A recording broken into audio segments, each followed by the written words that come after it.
This is hacking .NET applications, the black arts. I'm going to be attacking .NET applications developed by Microsoft, protected with third-party applications. These are applications that people don't want you to have their source code. They don't want you to do malicious things. This is why we're all here, to fuck them up, right? Good. Then you're in the right talk, because that's all this is going to be. Unfortunately, I have developed some good things, but that's not what goes into a HackerCon. Everything I'm going to be showing you is specifically malicious. I'm digitalbodyguard.com, and let's fuck some shit up. There you go. So, no matter whether you're just a hacker or you're an attacker, these are some of the nice tools that you're going to want.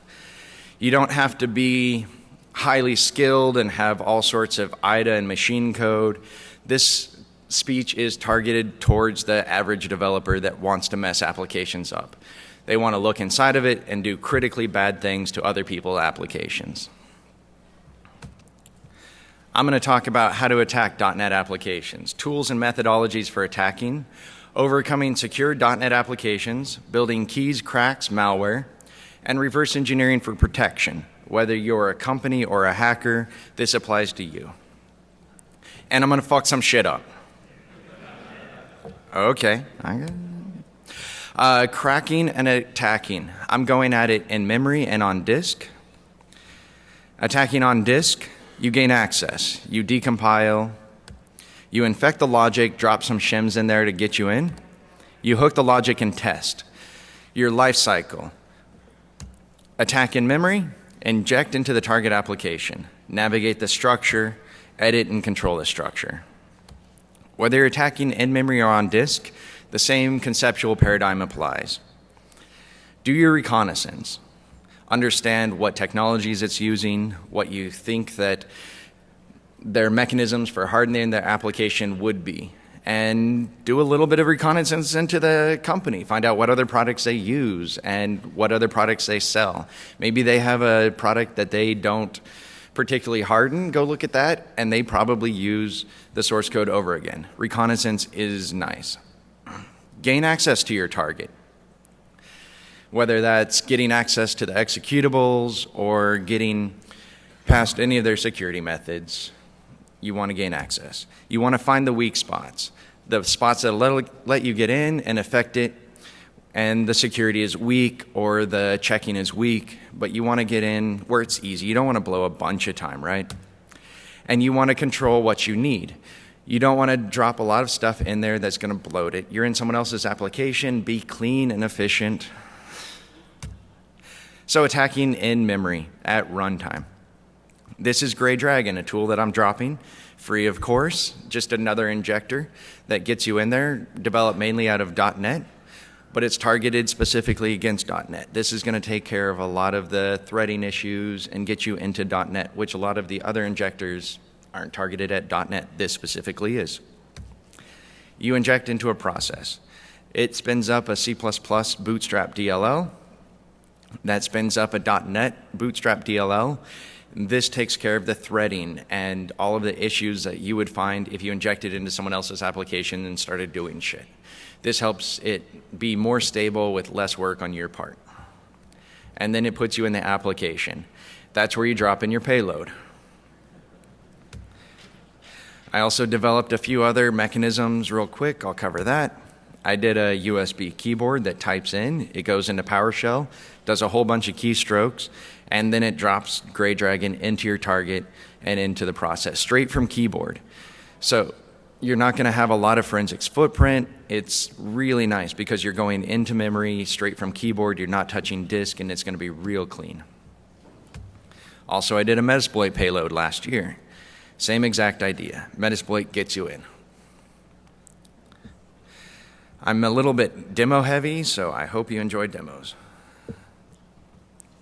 This is Gray Dragon and Gray Wolf.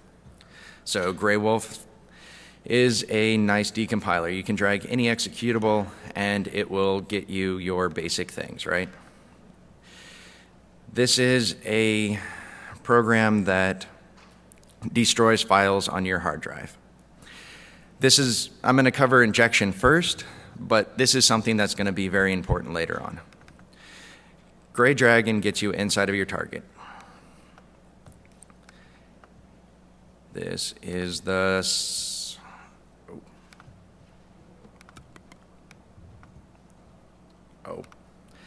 the target's running as admin. So instead of being able to inject from user land, I have to elevate it to admin in order to inject into my target, of course. So I'm not really doing exploitation. I'm more taking advantage that once you own the box, you can mess up any application however you see fit. Then use it on that box or use it on other people's boxes for practical reasons. Okay, so I drop into my target, and here is the .NET payload that I talked about earlier. This takes any .NET executable and just runs void main on it. So this is an executable that has a void main. I will select the payload, and we have a payload inside of our target. This is old talks if you've been to my speeches before. This is going to be very, very nice later on. I can come down to this unlock button, and I have edited the events that this button fires. When you right-click on it, it fires something new. It says, what functions do you fire? And here's the functions that that button fires. This is heavily obfuscated, so this would take you hours to dig through to get to this class and this function. This is what that button fires, and that's the unlock button. So you know that unlock button is pretty close to the registration check, right? So when you want to crack the registration check, instead of digging for hours through obfuscation, this gets you straight to it, and it'll cut your time way down. So that'll be very important much later. And, okay. So I really like diagrams and pretty things. I think it makes shit easier. When you are on disk and you run an executable, it spins up a bunch of valid DLLs. They all go through the security systems of Microsoft and .NET. This all becomes a process. All the security systems have already completed, you inject in, and it drops in your attack. This is where you get your hacks, cracks, malware, and backdoors. This is really nice because I'm going to talk about security systems later, and they've all finished.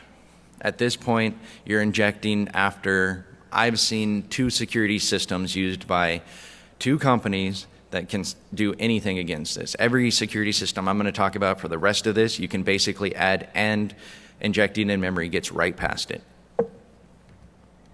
So I kind of went app happy, and I developed a whole bunch of payloads and supporting applications and just put out a lot of research and a lot of applications to support you in this endeavor and wanting to see how I did what I did. So attacking applications, you gain full access. You reverse engineer as much as possible. You attack it in memory, take out whatever security might be there, and then you control the program. Injection. Why should I use it? How does it impact me? Fuck, don't be a prick. Just accept it and it works. It's going to get you in. It's going to wrap all of your threading, it's going to inject, and it's all free. These are all tools that I'm encouraging you to use. I'm not going to be charging, I'm not going to be selling these applications to a company that they can tell you you can't use it. I'm developing this for hackers. So here's 2 applications. I'm going to show injecting into them, and then I'm going to show injecting the same payload into both applications. And this is interesting because .NET gives you a lot of power for a little bit of code. And I'm going to show you how that power can affect applications in a slightly new way. Okay. This application is basically a low-end backup piece of software. It takes a password, and if you don't put in the right password, it's not going to give you access. This applies to major backup software, but I thought I would not punch any companies specifically, and I would just go after some small-time companies. I mean, they're good software, but they're not Norton Ghost. So here's our payload inside of our target. We drop it in, load it, and here it is. This payload iterates through the application, finds the hash code of the password, and populates it. And this crack starts brute forcing that password using the logic of our target. I've reached inside the application, got the hash of the password, and started a brute forcer. Here's another piece of software that's similar to the first, slightly different, of course. We'll inject into it again. Gray Dragon searches because I still have a little more work to do, so it brute forces. It finds it. It's 64-bit. It's going to drop in a 64-bit payload, and there we are. We're inside of the next application. Take the same payload, drop it in. So we have essentially the same payload. Of course, it's a different hash. I'll start cracking it. I have the same exact payload cracking both of them, and it's not hard to write it for other applications. You can even write an adaptive one. So these two applications, this one was processing at 10,000 checks per second. This one is much slower. It finds the password. This is your plain text that it's testing. It then takes this and drops it into your target application because I thought that would just be pretty. It auto types it in. There it is. It's cracked. I've gotten the password, I know what it is, and I have access. This one's still crunching away because this one has a much more processor-intensive check mechanism. And the same thing, it finds the password and types it into our target. And again, gets us in. I have access to the encrypted material, a brute forcer that can be adapted quickly and easily by an average level programmer. That's the target. And that's the power.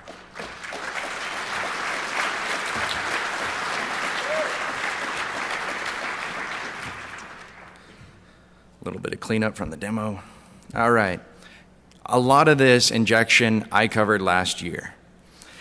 Injecting at runtime has a lot more power than attacking on disk, but it's much easier. You don't have to worry about security methods.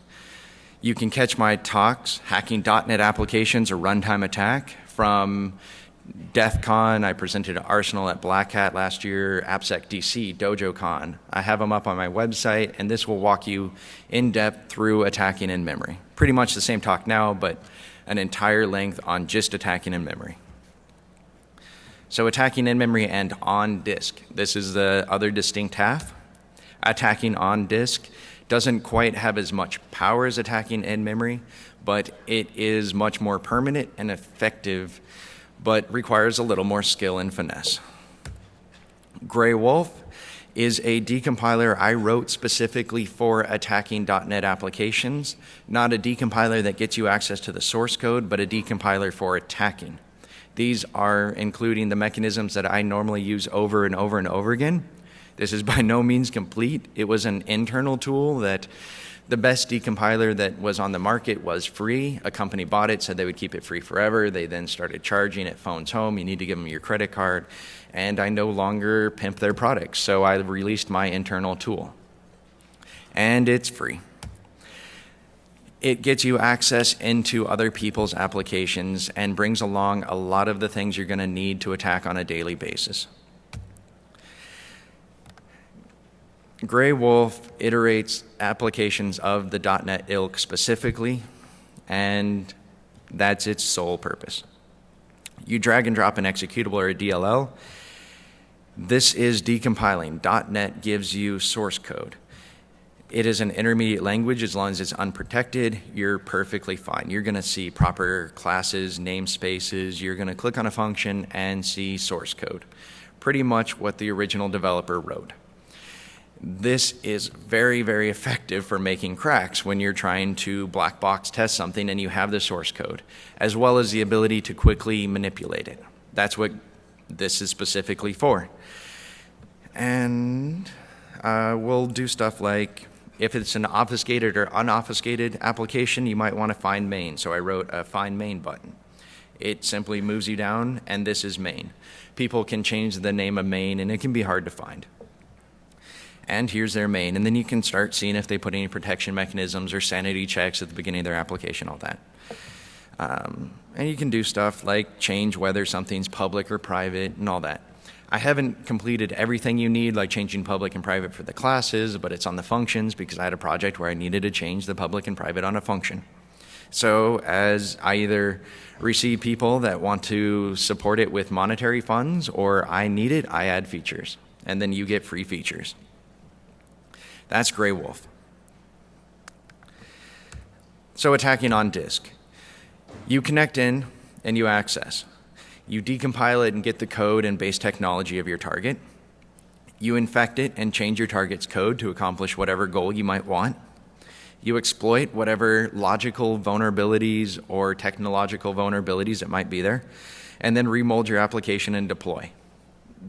That is pretty much as simply as I stated it. That's about as simply as it's done that you'll see later on. The weak spots that you're going to go after in an application. You want to flip a check. You want to set a value to true. You want to cut the logic. You want to return true. You want to access a value. Set a value to true, registered equals false. Grade wolf, registers equals true. A check, A equals B, password validation. A equals B becomes A not equals B. Only invalid passwords will succeed. You could see how you might want to do that one, and it's about 6 clicks. Registered equals true on this function. You simply insert or return true at the top, negating any logic that might be in that function. Is valid key returns true, regardless of what you pass in. SQL cleaning, cutting the logic, very scary. Imagine how many applications have only one function, because that's what good developers do, right?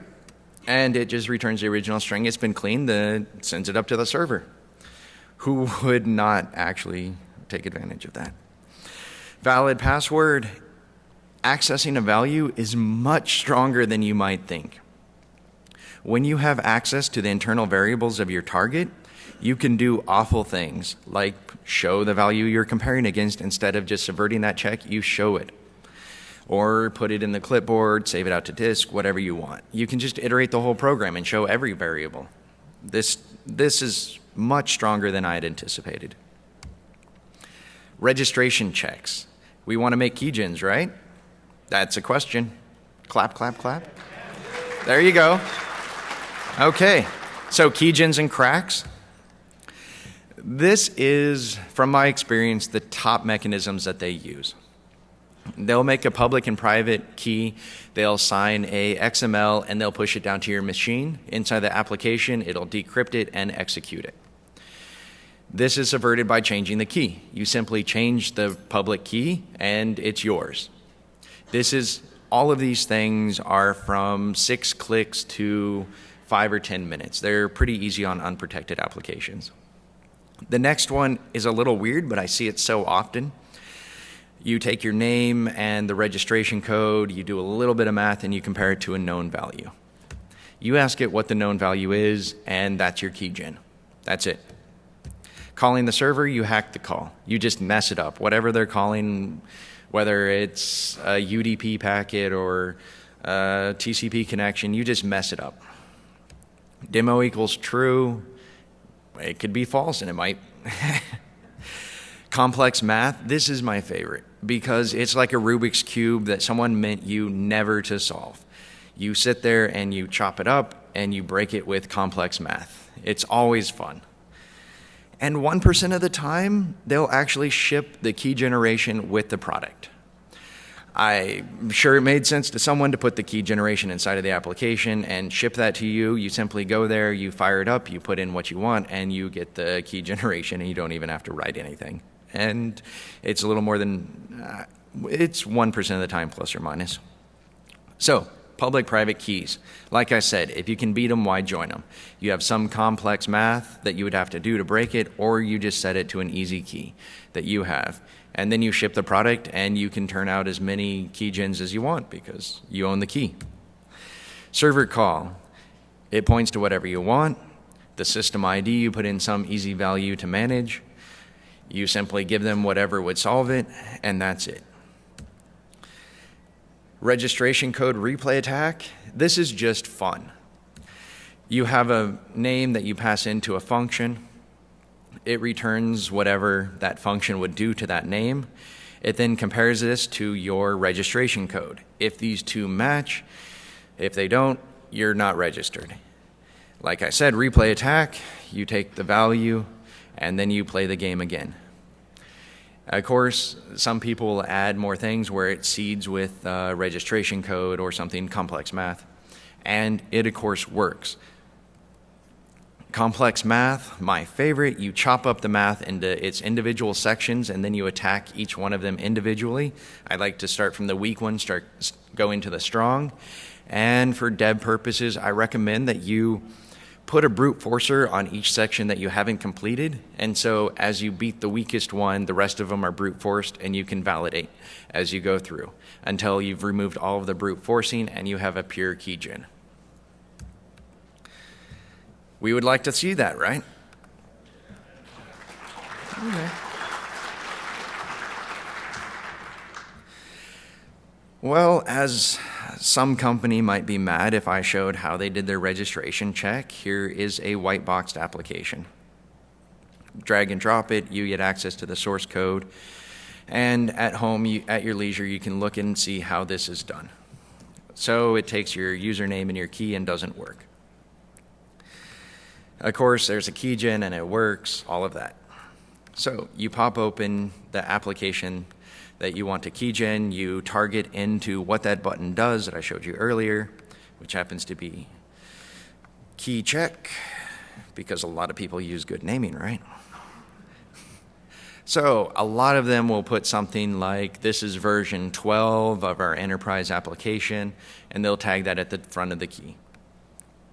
They'll then do a whole bunch of string manipulation. I'm just walking you through because I would have liked to known what a common key validation sequence looks like, so I figure you would, right? When it gets to the complex math, okay, one half is IL, the other is source code. So it gets to complex math and it starts doing bizarre stuff like taking powers and then modding it. This is pretty common. This is a lot of the complex math that you're going to see. And oddly enough, a lot of the complex math is kind of similar, that they will go out and see how someone else did it, or they will look at an old, and they will reuse that same paradigm. So you could look at how I did the key generator and see how I overcame each type. And there are some types of complex math that are very hard to overcome. And I put in a brute forcer that brute forced just 2 digits out of the long key. The rest of it I overcame with complex math. You can see how I did it, play it at your leisure, and for dev purposes, it is very nice to see a completed keygen and key, easy to find, not obfuscated, not going to spend a lot of time hacking through bullshit. So, the best key logger. I decided that I wanted to hurt this application for this speech. This is a bad piece of software that you should never use on something you like. It's pretty much malware pretending to be a valid application. So I'm going to fuck it up.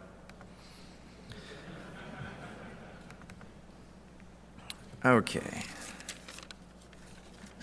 So this application, it's a key logger. It sits on your system and it says you pay me $50 and I'll be a key logger for you. It has a password. You type in the wrong password and it doesn't let you in. When you take this key logger and you drag and drop it into Grey Wolf, gonna overcome that real quick. So inside of Grey Wolf, we'll tunnel down through the, this is the core executable. These are all of the supporting DLLs that you might want to go into, and of course you can pull up all of their source code just as easily. But we're gonna target the core executable, tunnel into that. So here's the top namespace. I have a piece of paper since my computer's being used right now.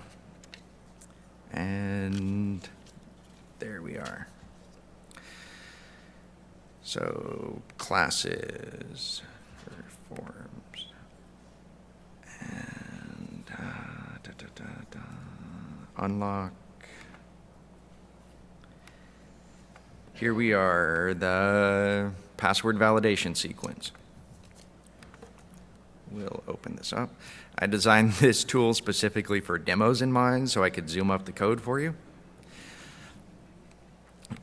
If you read .NET, it's pretty easy to see how you might get past this, right? It takes the value you enter, it takes the known value, and it directly compares them. This is comparing plain text against what you typed in. This is the worst type of check that you could possibly conceive of other than return true at the top. We have some Dropbox users, huh? Okay, so like I said, this is attacking. We're going to insert into this application. And we'll turn off the C#. Okay, so this is IL. I'm going to pop off getting the value that you enter. Dun, dun, dun, dun. This is the value that you type in. I insert some no-ops. It's pretty easy to know what no-ops do, right? This just opens up some room. So we have our value that we got out of the application on our stack. We'll call a function system windows forms message box show. That's going to do it. That's the call sequence. We put call down here, we target what we want to put in there, and now we've done a call to show that password out to the screen. So when I said get a value, that's it. It then returns something onto the stack, we pop that off. We then have a comparison operation that was done before. We'll destroy that, and we're going to push true onto the stack because it would be nice that that comparison was still there. This is push 1 onto the stack, an easy to read lookup, and that pushes 1 onto our stack. Here's our C# code. You're going to clap when you read this. Message box show password true. That's it.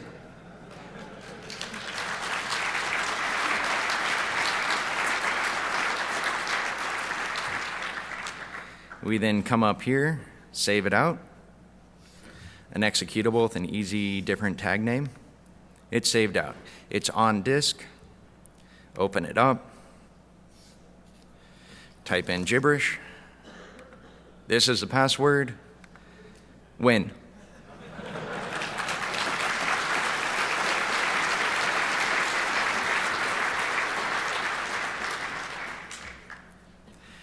Like I said, I'm going to fuck this application up. So here's the next demo.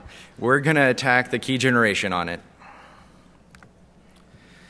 So we open up Grey Wolf again. This edited copy that I don't want to type the password into, we're going to take this, crack its key. So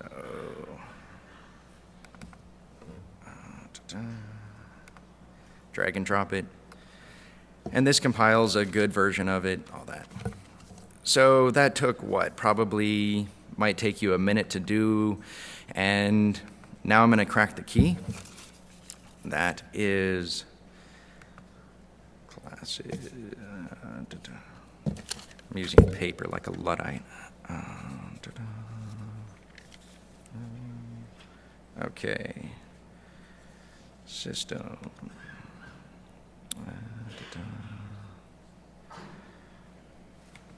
Forms. Fuck this. Okay, system classes core. And core. Live demos, damn. Okay. Key check pass. System core constructor. Okay. So here is exactly what you're looking for inside of your target. I went and did my reconnaissance. I now know what the key validation sequence is.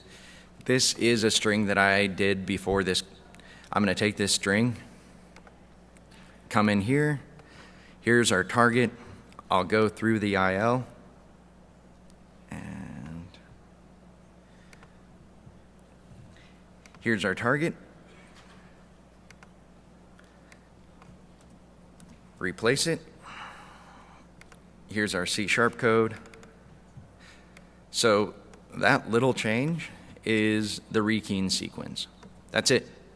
There's no going through and doing something complex because this is a very weak key validation. It uses a have you been signed with the public-private key that I talked about earlier, and if so, then I'm going to decode it and implement it. So here's our target opening up. Type in random. It's a little fast, and that's the power of this. This is now keyed to I'm alive. and it's validated.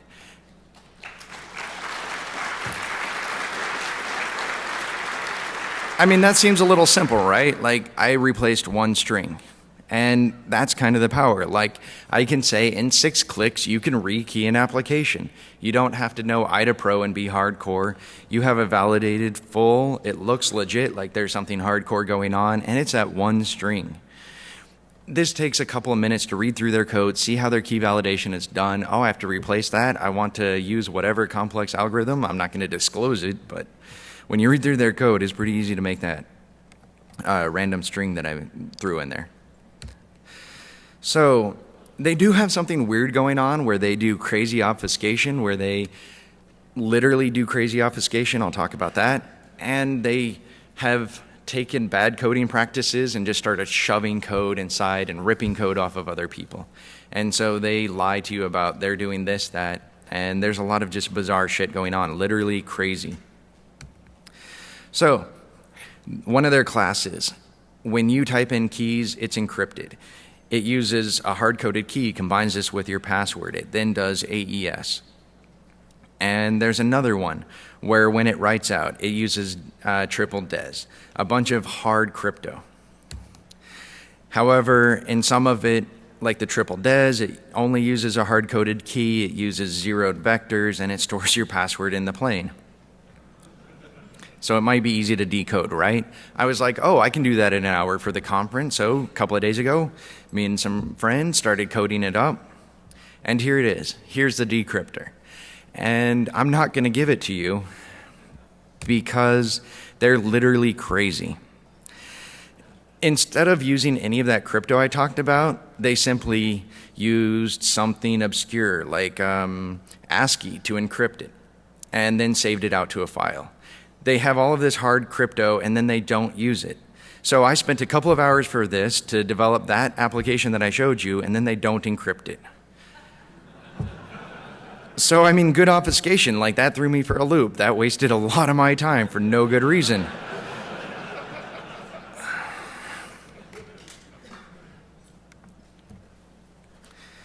So Gray Wolf. I want to talk about the power of being able to look through an application. So Gray Wolf has a key inside of itself. When you dig into Gray Wolf, you go find main. A lot of old applications from the C++ days do their key checking call in void main, and then they put the key checking algorithm right next to void main. And then there's a key checking. So something that's nice about Gray Wolf is it's free. And it has key validation. I've showed you how to jump straight to that. Inside of Gray Wolf Pro, I've packed all of the source code that you're going to need for Gray Wolf itself. I'm running a little short. We're going to skip that. Okay, so IL. It's kind of the code of the matrix. You're looking at C#, you're looking at VB.NET. It's actually IL. Also, if you're looking at obfuscation, you're looking at IL. It's kind of a new version of assembly code. There's pushes, pops, and all of that. It's definitely worth learning if you're serious about attacking applications. If you're not serious, you can just get your Wikipedia page, put it up next to the application, and just do it one line at a time, and it'll take you a few lines. So you don't actually need to know it. So this is the midpoint, Q&A and all of that. So I'm trying to include a little bit more audience participation. If you have a burning question and you think it's highly applicable, you're welcome to raise your hand. No? Okay, so it can't be that easy, right? We all know that computers are secure, and Microsoft has done all of their work to stop us. We use secure dongles.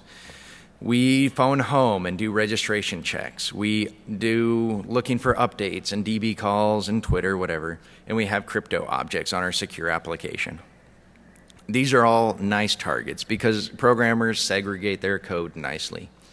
When you do an upgrade call to the server, just like that keygen server call hack, you simply say, why don't you come to my server and use my key to pull the new payload to update, and then install the new malware that I want to ship to you.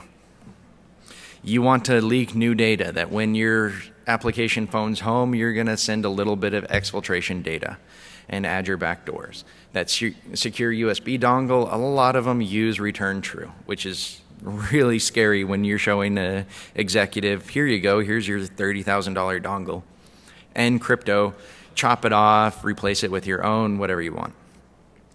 So, security by obscurity. This is what every single person that has heard the Microsoft, this is how we're going to protect you, will say. There's code obfuscation, there's logic obfuscation or crazy obfuscation. There's unmanaged calls that Microsoft uses a lot of the time. There's shells, packers, all of these things. This all shuts down decompilation or slows it down to a lesser extent. Obfuscation. This is what it looks like. They, instead of using a proper name, they just put something that's hard to read. Instead of returning true or false or checking some variable, they do something a little bizarre. That's obfuscation. And they'll say, well, doesn't obfuscation stop you from getting source code? It's like, yeah, but I mean, that's source code. I mean, that's not harder. If I mean, it's going to take me 5 or 10 lines and it's going to take me an hour instead of 5 minutes. Sure, it slows me down. This is obfuscation. You can find your target, but it might take a little bit of time. There might be 12 other ninjas. It's a little bit harder. You might be a little worried about something that you missed, but that's it. There's security by security. There's signed crypto code that Microsoft has put on your applications that can verify the creator, strong names, blah, blah, blah. This shuts down tampering. This is a strong name. This is what it's constructed out of. If you actually don't know this stuff and you want to. Private key signing, 1024-bit crypto. This is impossible to break. It guarantees you that your author is the only person that has made the modifications to the blah, blah, blah. Protection on disk. Shells, packers, your secure application. You can't get to it because it's secure. It's not going to decompile. There's a C++ that runs crypto that then unpacks it in memory, and they'll tell you how this is impossible to break. It would take the CIA 1,000,000 years, and here it is. Gray wolf spins up, and here's that application that I brute forced earlier. We're going to drag it in here, and it works. It shut down Gray wolf. It did not decompile. It's like, I don't know, it's packed with something, it's encrypted. So, that same thing. Okay. And so, Gray Dragon, I really like it. I hope you like it. Let me know on the internet if you do. It scans through all of the processes, identifies the target, puts it up here, and it says, okay, 64-bit, drops us in. Oh, wrong one. Okay. Inject into the target. And as you can see, it found a new process. This .NET, I could inject into that. Okay, so back to injecting. Our payload's inside of our hard target, right? Like, you're inside of your target and it's .NET, but you don't have access to the source code, and we'll spin it up. We have access to our, I did inject into the right application, right? Okay. I'll step back and run that one more time, just because it's really nice. Okay, so we have our payload. We inject into our target, drop a target, get our shim, drop our payload. This edits the structure. Inside of every single payload, I've put a backdoor that talks over a named pipe. So that payload that I dropped in, it now reports into another application that says, why don't you run another payload? Because you can keep injecting multiple things. If you saw my talks or you look it up, you can shove as many applications together as you want. Just keep shoving applications together and they'll mix and they'll be in the same memory space. So here's another payload. We have access to all of the objects in memory, and this iterates all of the source code. Here's the source code. This is all in IL. It's highly obfuscated, but as you saw, it was protected before. That would have shut down every single decompiler on the market, but now I'm getting their IL out of memory because, like I said before, all of the protection falls away. This gets you straight into your target no matter how they can move it down into C++ and they can put it in assembly. If they left it in .NET, you have their source code. Period. Always. They'll play some games, they'll try and move it, but you can always hunt them down. They can't hide from you. As long as you put it in memory and it's touched by the processor, you can get to it. So that's a hardened application. This is impossible. You can pay us $1 million and we'll protect your secure application. And this is the pitch. Like, you can develop your application for a hardened one, you can develop it for a friendly environment. And I've done other speeches where there's trade-offs. Every single time that you add a protection, it adds a vulnerability. It can't be that easy. Of course it's that easy. I'm a hacker. Your public-private key tokens, you simply steal them. You put them on an erroneously signed application, and at this point, it is still signed by the original key, and yeah, it's pretty much that easy. It's like the slide, it just moves it over to the erroneously signed executable because Microsoft leaves the sign code checking off. So their 1024-bit crypto that's going to stop you from attacking a core Windows DLL that's protected, it's off by default. So when that genuine Microsoft application runs, calls a DLL, you're inside of your target. This is how you turn it on. You can also add something to the manifest to turn it on, so it won't load it, and it'll error out. However, you can still do it to the executable, and the system will say, well, it's not signed properly, it's probably expired, and it runs. And so you're in just the same. So every single one of their mechanisms is subvertible, pretty easy. Come on, Microsoft, check it. If you ask for a password, don't tell people it's going to secure something if you're not going to check it. ASM, I'm not going to go into detail on this, but you can run assembly code inside of .NET applications in safe code, and it's really fun. All you need is reflection or unmanaged calls. You can drop ASM, and I put this out there. GAC, you need to know what the GAC is. This is what the GAC looks like on disk.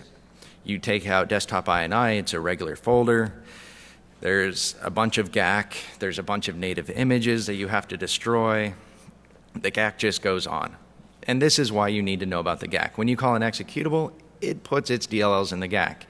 It then turns it into a native image. You delete the native image, replace it in the GAC, and then hack. So you destroy the native image. You have your application attacking in the GAC, not on disk.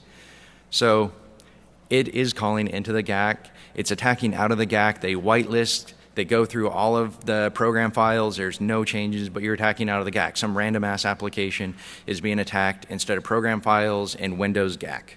So it's a great place to hide and attack.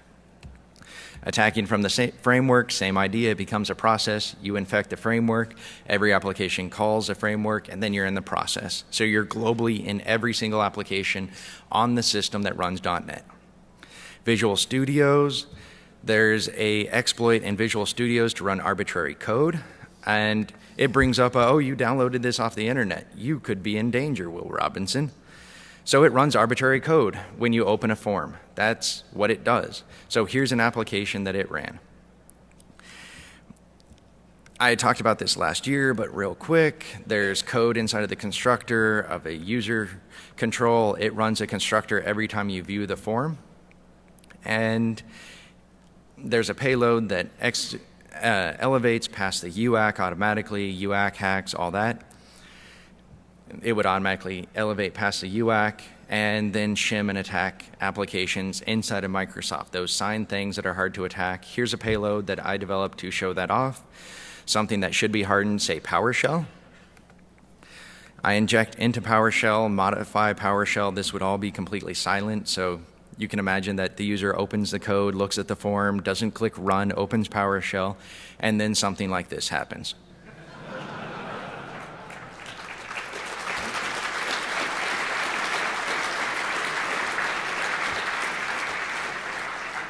And of course, this is fun for an office prank. If it was a keylogger, then we would be talking about some real danger, right? I mean, this is a great vector for doing viruses and malware, because once you fuck up an application, you own it. You can do pretty much any viral thing you want.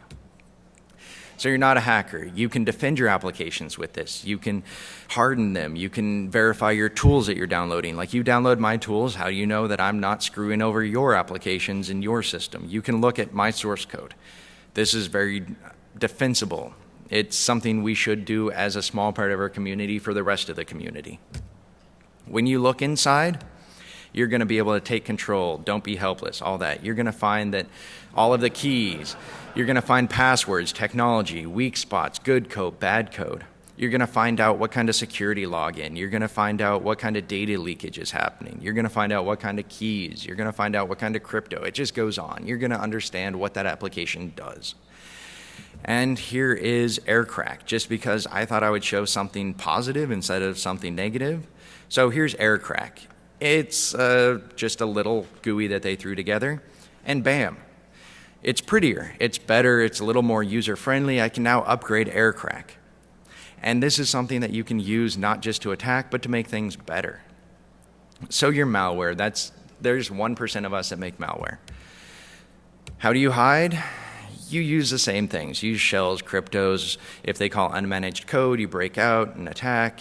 Use obfuscated code, sign DLL protection to make your target feel secure. You want to use intelligent names like your target, coding style like your target. You want to blend in with your target. You want to do as much as you can to just look and feel as though you're the target, because you're writing source code. You don't have to do ugly source code. Make it pretty. Don't use for loops. I mean, these people that are hunting malware are like, well, they're going to use a true, so I'm just going to look for a spinning loop, and then I'll find the malware. Don't do it. Make it hard for them. Make them work for their millions of dollars that HB Gary sells them. So all the tools, they're free. The source code, I'm going to sell for $80, or you can decompile it and spend 8 hours. You can join and catch my beta for $80. All of my new tools, they're coming out constantly, and you can see what's in constant development. And there's a bunch of tools that I'm holding back. If you join and you want specific things, I'll be more inclined to make them. And support the community, because without community support, companies come along, buy this up, and then sell it to you, or don't sell it to you and sell it to people that aren't you. So a rootkit is vicious. Here's Windows Media. Here's a Windows application that auto-elevates. When you have a shim inside of this application, this is just a little, take my word for it, this is saying this is an administrator. So this is administration. This is an auto-elevated application that you can inject into and do vicious things from. So, story time. I thought that I would give a little bit of fun things from my experiences. So, HB Gary showed up at Black Hat. He didn't come here, but when he showed up at Black Hat, he was presenting things like his new shirt. Because we all know that HB Gary pisses on Anonymous, right? So he was giving away shirts and getting heckles from other vendors. I mean, these are corporate vendors that were heckling HB Gary at Black Hat.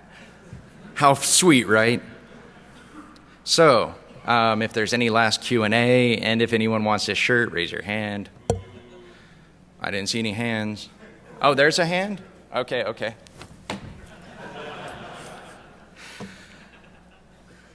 So, that's the free stuff. I hope you enjoyed this shit, because I worked hard.